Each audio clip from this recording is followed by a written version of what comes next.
if you want to succeed, you have to change your habits and your identity. You really need to look into that, because if you want to succeed, you want to get to point B, you're not going to get there from point A. You have to start thinking and acting like point B, that ideal success person that you want to be. You have to start acting from that person. And there's something about habits, okay, that you should start, that I've started to realize. And if you start to take notice of it, you might realize this as well. But something that I've noticed about habits is that if I don't track them, I will fall off the wagon. So a good way to do this, what I've found, is to write it down at the top of a page and write down what outcome you want from the new habit. Say you want to lose 10 pounds or something, okay? So you want to lose 10 pounds, and say, I would keep it to 90 days because it's easier to track over 90 days. But just make a little box there with all of the days and just track it and put it on your wall. Keep it out in front of you and just track the days that you've done whatever the habit is. Walking for 10 minutes.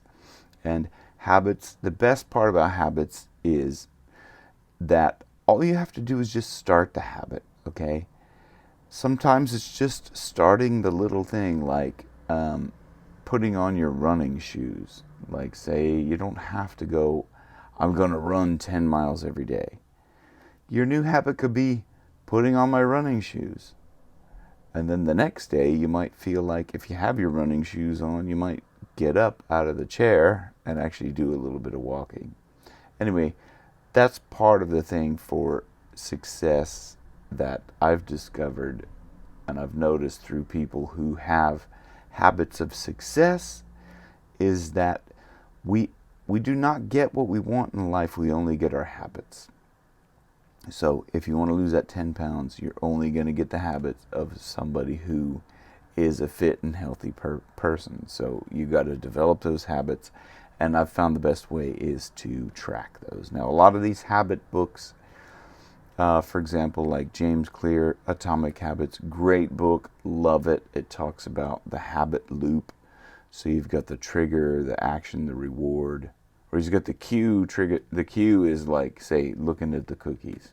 Then you go, do I want a cookie? Well, if you're full and you've already had 20 cookies and you couldn't eat another one, you're not going to want another cookie. But if you're kind of hungry, you see that, and the cue is, I'm hungry, I want a cookie, then you're going to eat the cookie.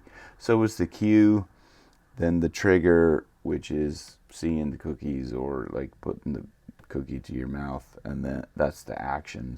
Trigger, cue, trigger, action, and then the reward is the obviously the cookie, the flavor from the cookie, and then into your belly or whatever. So that's a really good book, but it doesn't talk about tracking, and that's why I thought I'd just bring that up, as that's a very important part, I think, to forming new habits. Anyway, hope this finds you well. Peace and love. Namaste to your success and your peace and your love and your well-being. Take care.